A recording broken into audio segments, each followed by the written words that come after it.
Module 5. Module 5 is residue integration. The first definition is singular point. A point A, okay, a point A is called a singular point or singularity of a function f of z if f of z is not analytic at A. Okay, if f of z is not analytic at A, f of z is not analytic at A, then this point A is called as singular point of f of z or singularity of f of z. For example, consider this function z square plus 1 by z minus 2. Here we consider the denominator. Let us equate the denominator to 0. Z minus 2 is equal to 0. Therefore, z is equal to 2. F of z is not analytic at z is equal to 2. Because when z is 2, what happens? When z is 2, 2 minus 2, 0. Number by 0, infinity. So, when denominator is 0, this particular term will become infinity. So, at that point, the function is not analytic. So, here it is not analytic at z is equal to 2. So, if it is not analytic at a particular point, that point is called as a singular point. So, z equal to 2 is a singular point. Now, next example, I will give one more example to explain singularity. F of z is e raised to z by z minus 2 the whole square by into z plus 2. So, here also this will be not analytic when denominator is 0. So, we consider this. Equate this denominator to 0. So, z minus 2 the whole square is 0. From this z is equal to 2. Z plus 1 is equal to 0. Z is equal to minus 1. Here f of z is not analytic at z equal to 2 and z equal to minus 1. Because when z is 2, 2 minus 2, 0. 0 into any term 0. So, denominator will become 0. Number by 0, any number by 0, you get infinity, right? Similarly, when z is minus 1, minus 1 plus 1, 0. Again, denominator is 0. So, that at these 2 points, given function is not analytic. Therefore, we say these 2 points are singular points. Therefore, z is equal to 2 and z is equal to minus 1 are called as singular points. Types of singularity. Here let us learn isolated singularity.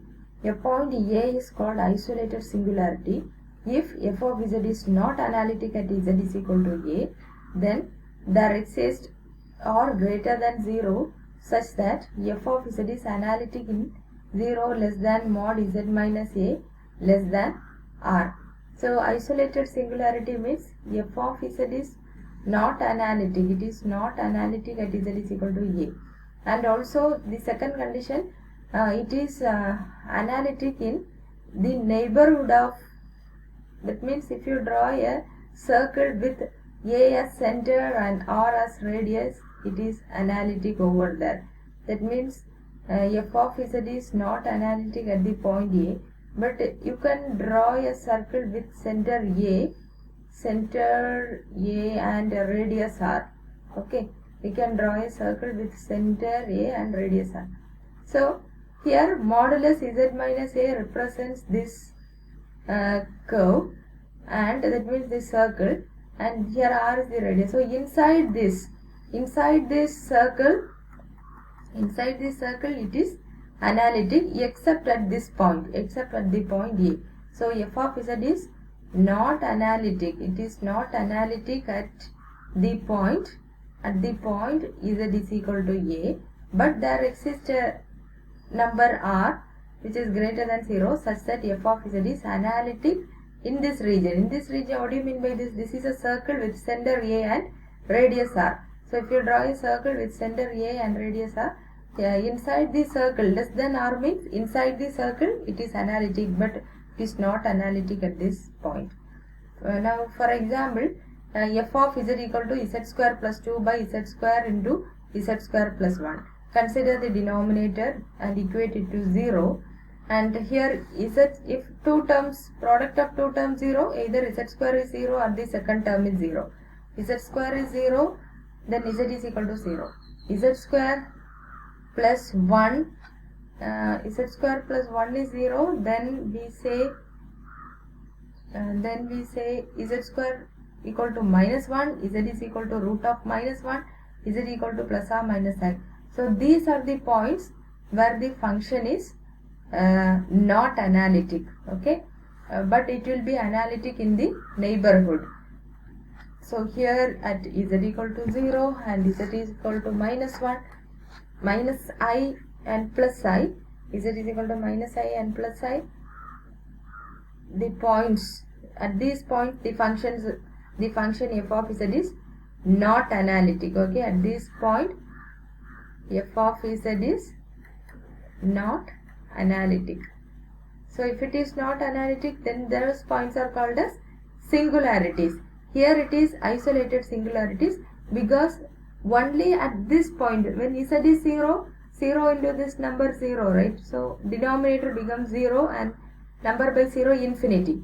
Similarly, if you take I square is minus 1, minus 1 plus 1, denominator will become 0. Similarly, minus I also, when z is minus I the whole square is also minus 1. So denominator will become 0. For all the other points, denominator will not become 0. So for all the other points, it is analytic. F of z is analytic in any region or any circle with center 0, I or minus I. But only at these points the function is not analytic. So we call it as isolated singularity. Let us define removable singularity. Removable singularity means let A be an isolated singularity for f of z. Then A is called a removable singularity for f of z if the principal part of f of z is equal to A at z is equal to A has no terms. If principal part has no terms, then we say that that point, that isolated singular point, as a removable singular point. Okay, now what is principal part? Principal part means that the terms which has, that means the part of the equation that has the negative powers of z. Okay, principal part here stands for negative powers.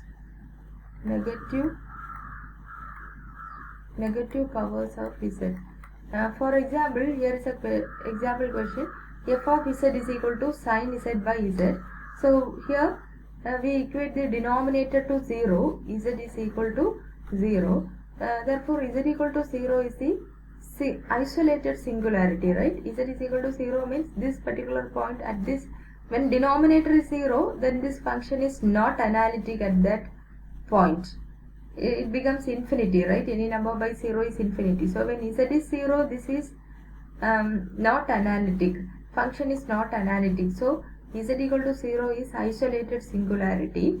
Now you take sin z by z, that is 1 by z into sin z.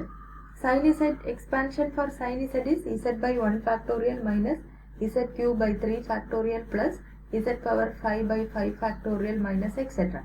Now multiplying by 1 by z, you take this 1 by z inside, 1 by z into z by 1 factorial minus 1 by z into z cube by 3 factorial plus 1 by z into z power 5 by 5 factorial minus etc. So alternatively positive and negative side.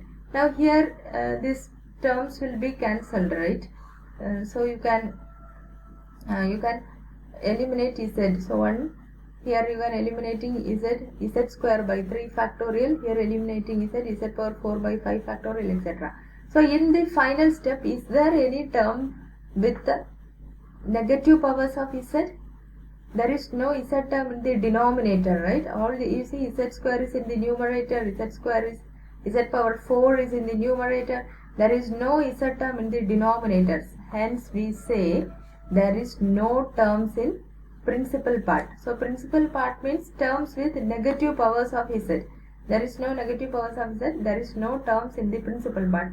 Therefore z is equal to 0 is a removable singularity. We say this particular point z equal to 0 is a singular point, and that is an isolated singular point. Also it is a removable singular point or removable singularity. We say 0 is a removable singularity. So now next definition is poles. Let A be an isolated singularity of f of z. So isolated singularity means you will find it by equating the denominator to 0. Z value by equating the denominator to 0. Here A is an isolated singularity. Then A is called a pole if the principal part of f of z has a finite number of terms. Okay, principal part has finite number of terms. Example, f of z equal to e power z by z, that is 1 by z into e power z. Equating denominator to 0, z equal to 0, that gives the isolated singularity. Okay, equating denominator to 0, that gives isolated singularity. Now we will check whether z equal to 0 is a pole. So let us expand e power z. E power z is 1 plus z by 1 factorial plus z square by 2 factorial plus z cube by 3 factorial plus etc. Now expanding 1 by z into 1 plus 1 by z into z by 1 factorial, 1 by z into z square by 2 factorial etc.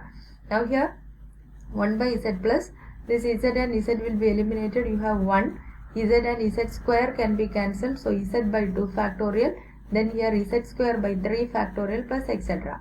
Here principal part has single term. So here which is the principal part? This 1 by z is the principal part.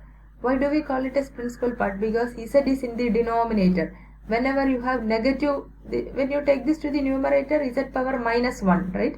Whenever you have negative powers of z, that is the principal part. Here we have only one term. We have only a single term, that is principal part has a single term 1 by z. That means, you see, if the principal part has part of f of z has finite number of terms. So one term means, single term means finite number of terms, right?